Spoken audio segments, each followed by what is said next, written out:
Welcome back, everyone. I'm the Depressed Eeyore, and this is Kingdom Death Monster. So once again, a rather rough fight because of trap cards and just overall nasty luck. But we killed the monster in record time thanks to Surge, so hopefully we can make do with that. In any case, let's go ahead and start with the settlement phase. Returning survivors, they've been healed, they've already got their experience point. We have a lot of characters that have 1 experience point. Also, we're going to go ahead and update Yuka, so she's no longer skipping the next hunt. Cherry is no longer skipping the next hunt, and Ellis is no longer skipping the next hunt. Okay. Gain endeavors, so we get 1 per returning survivor.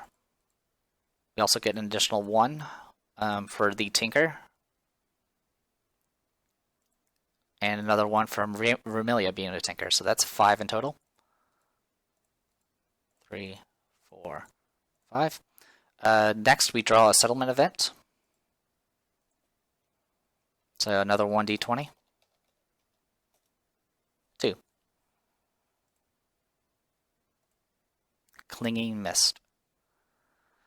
The settlement is hidden behind a thick green mist. Something about the way the lantern passes through it makes it seem alive. Roll 1d10.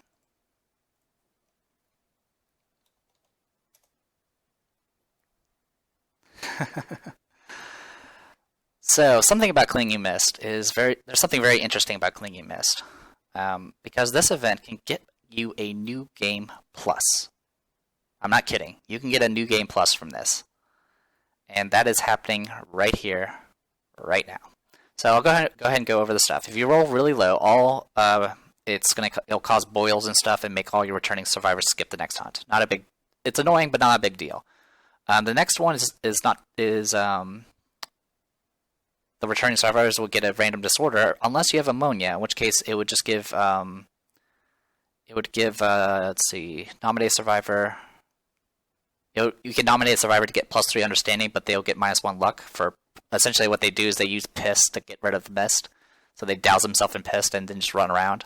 But the final one is if we have the guidepost, we discard this and draw a new event, which is actually kind of bad.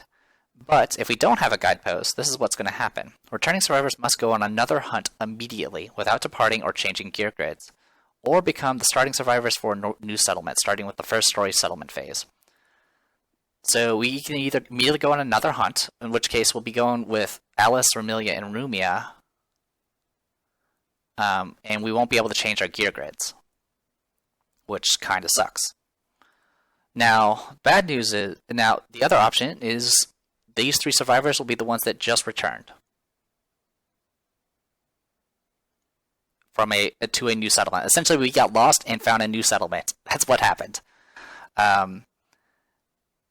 Which means we would start right over year 1, and with just a fresh. We'll lose our innovations, we'll lose our principles, and we literally just start over.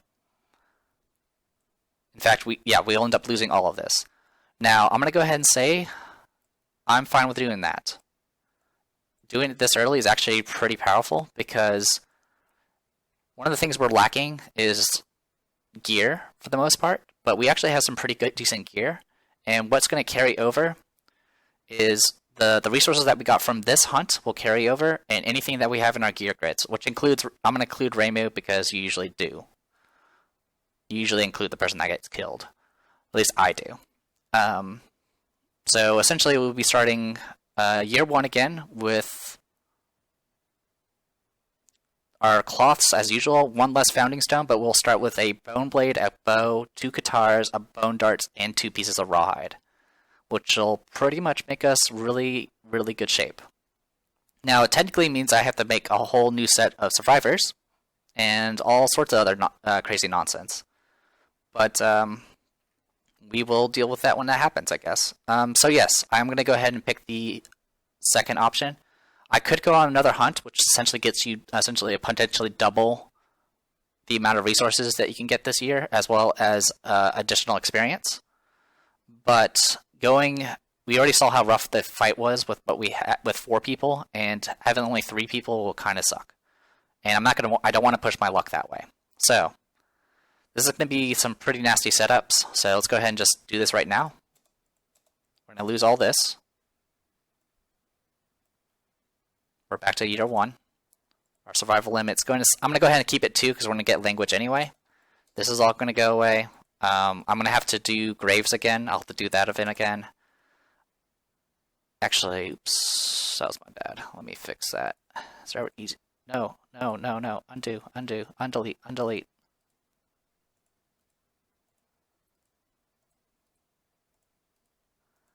Can Control Z work?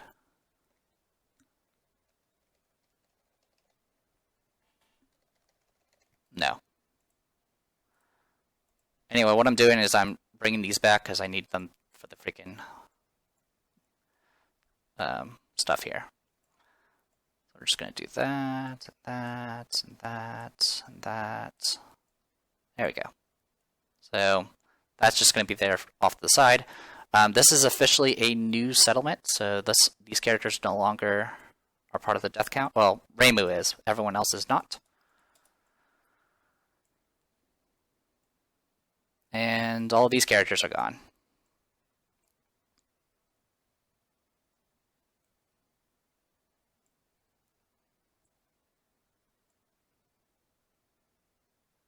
We'll just put you guys down here for the moment. Alright. So yeah, our returning survivors is Rumelia, Rumia, and Alice. Everyone else, we just kind of lose track of them. Alright, so that means we gotta go through first day again. So I'm just gonna go ahead and just roll the D10 right here, right now. This time I only got a 3, which means we start with 6 unnamed survivors as well as the returning survivors. This brings us to a total population of 9. Which also means I'm going to have to get rid of all these. We had... Okay, Alice is fine. Oops, edit. Yep. So yeah, this is the thing that's happening right now. If you hadn't noticed, this is happening. Delete all those. Those ones are fine. And those are gone. Okay. So out of all these, we have a whopping 3 named survivors at this point that are all 3 female. And 6 unnamed survivors. I'm going to go ahead and go with 4 males. Well, actually, sheesh. Yeah, go 4 males, I guess. Holy cow, this is going to be nasty. No, we'll do 3 for now. 3 and 3. Because like I said, females have a higher chance of dying, and if we run out of either gender, we're going to be in trouble. So 3 males, 3 females of the 6 unnamed. Oh boy. Yeah, so that happened. I'll try my best to go ahead and include new names for the settlements peoples, and I won't get those other ones until much later, I guess. Who knows? In any case, yeah, so we did that. Next, we got to do the Returning Survivors event again. So this time it's going to give us +1. Whoever we pick is going to get +1 courage and +1 understanding, and they have to miss the next hunt. Alright, let's go ahead and... I might just adjust some of these characters. Also, we no longer have Surge anymore. Does anyone have 2 courage? No. Rumia can get pretty close to getting the understanding that she needs, though. So, tell you what, we'll have Rumia skip the next hunt, just to make it simple. So she'll get +1 understanding, +1 courage. And that's really all we need to point out. I also need to name the settlement, but we'll do that in a second, I guess. Actually, I could do that now. That's fine. So, we'll call it Scarlet Devil Mansion.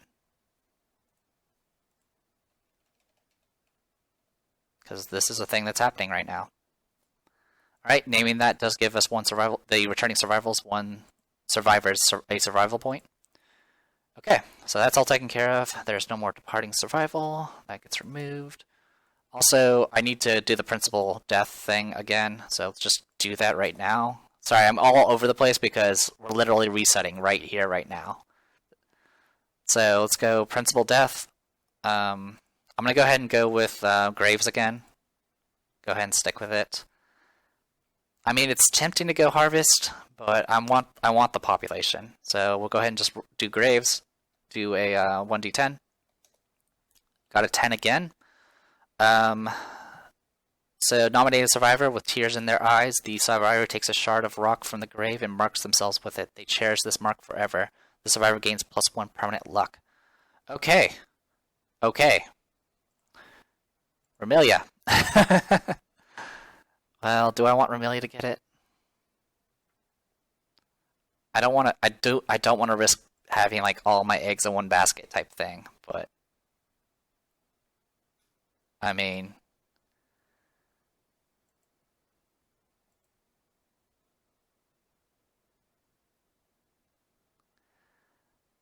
I will give it to Alice. Yeah, I'll give it to Alice, so she gets +1 luck. Okay, so that's all been said and done. And that means we get graves again, which means we get 2 endeavors from Reimu's death. So we're at year 1 with a bunch of weapons and some armor. And instead of going with 5 endeavors, we are going with 7 endeavors for our year 1, which is insane. Okay, so that takes care of all of that. That was returning survivors. All that's been taken care of. So now we can officially do the usual stuff again. That means, of course, doing the skinnery and all that nonsense.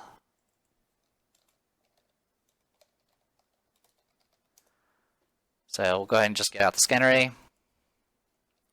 Get out the organ grinder. Also, I forgot to freaking hide my timer. I apologize. Organ grinder, and we will go with the bone smith. Alright, so that's 3 of our endeavors, which brings us to 4, which is really good for us. Alright, so much like before, we got this going for us. Oops, cancel.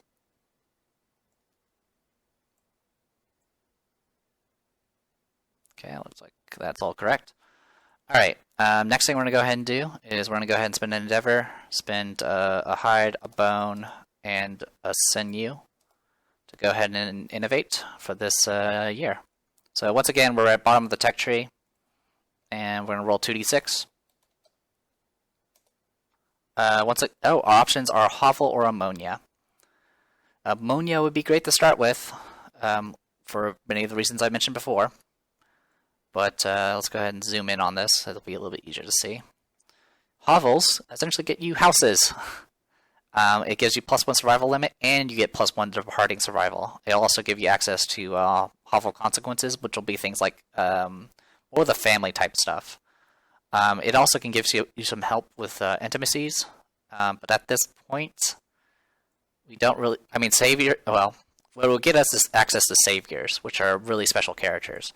But at this point, I need population. So I'm going to go ahead and just get the ammonia,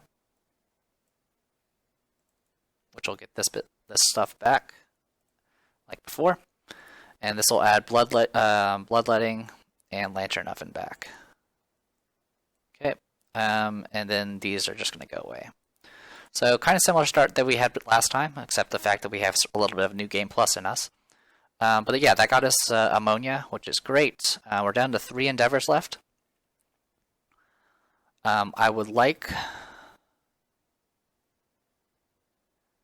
am tempted to go weapon crafter. I'm pretty I was tempted before, but now I'm even more so because of the fact that we have so much stuff already. So settlement locations, I mean, we wouldn't be able to do anything with it, but it would get us so much later on. Because, yeah, it'll eat up all of our resources if we did that. I mean, it is what it is. Alright, tell you what, I'm going to go ahead and use this love juice. We're going to do intimacy. Unfortunately, it's going to be a 1d10 this time, because we don't have Protect the Young yet. I'm hoping we do. I wanted to take a unnamed male and an unnamed female, and we're just going to knock this right out. 5. That is enough to get a newborn, which is enough to go ahead and trigger Protect the Young. So we'll go ahead and add another unnamed female. This will get us up to a population of 10. Same thing as before, same event will trigger. I'm going to go ahead and just pick Protect the Young again. And we'll go ahead and roll 1d10 to see what we get out of it. This time we got something different. So let's go story events. New life. This time, instead of getting the strategist stuff, we got the settlement gathers around the newborn in awe. Never have they seen something so precious and meaningful. The parents each gain +2 survival and +1 permanent evasion. Okay, so one of our unnamed males and one of our unnamed females has +1 evasion now, which is great. So we'll go ahead and get that up and running.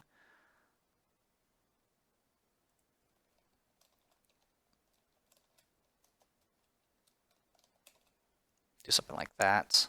This is just for me to keep track of. I'm definitely going to make a named character with freaking +1 evasion. Alright, so cool. We got some free stat increases. Also, that newborn does get +1 understanding, so I need to make note of that as well.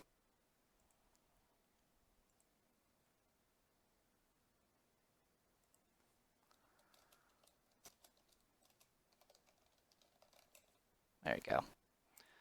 Alright, nothing too shabby there. The +1 understanding is because of the graves that we have. Okay, so that's all taken care of. So now all we have left, so what we can go ahead and do is we can use this fresh acanthus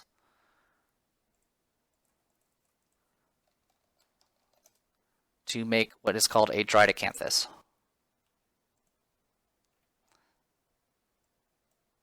So we'll pull that over here. So what a dried acanthus does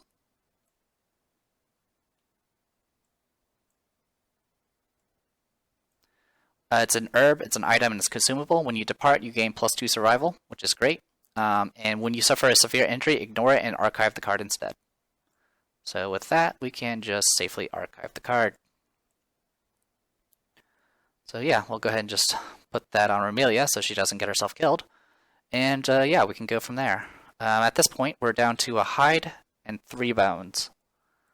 We don't have the Caterium yet, so we can't really do too much with that. I can hold on to the white fur, or I can use that to go ahead and get a piece of the rawhide set, which is kind of tempting at this point, to be honest. In fact, I would like to go ahead and get the rawhide gloves. So we'll go ahead and spend that white fur to get a rawhide gloves.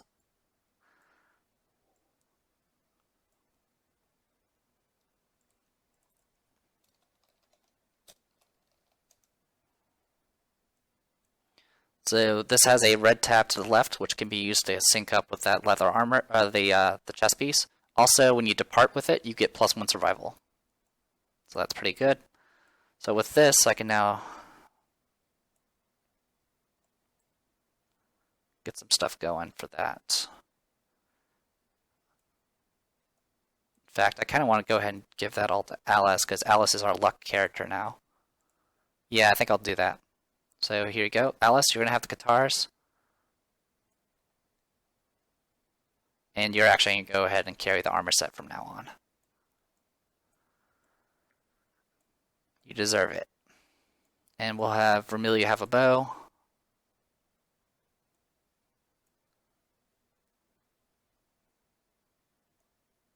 Yeah, bow is probably best for her. Bone blade for that, and whoever's using this can go ahead and get some fancy shit.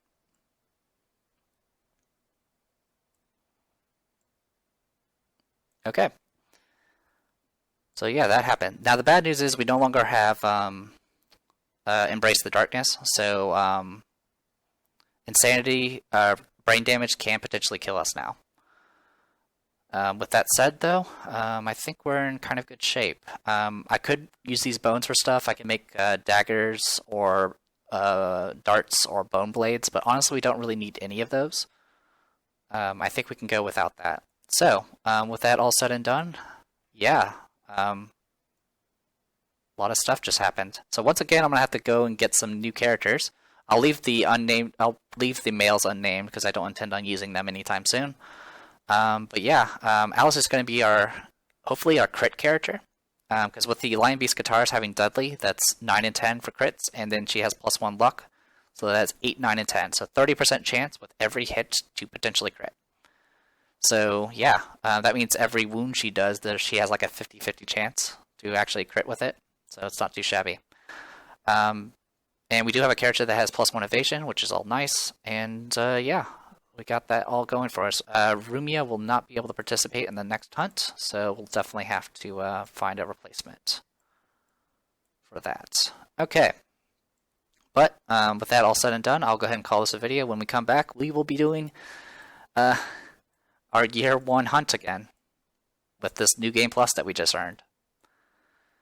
Honestly, we were doing pretty well.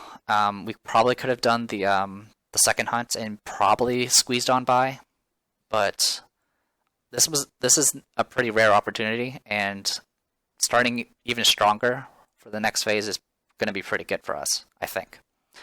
So I'm hoping that we can pull this off and stay alive slightly longer than usual. So I am the Depressed Eeyore, and this was Kingdom Death Monster. See you guys later.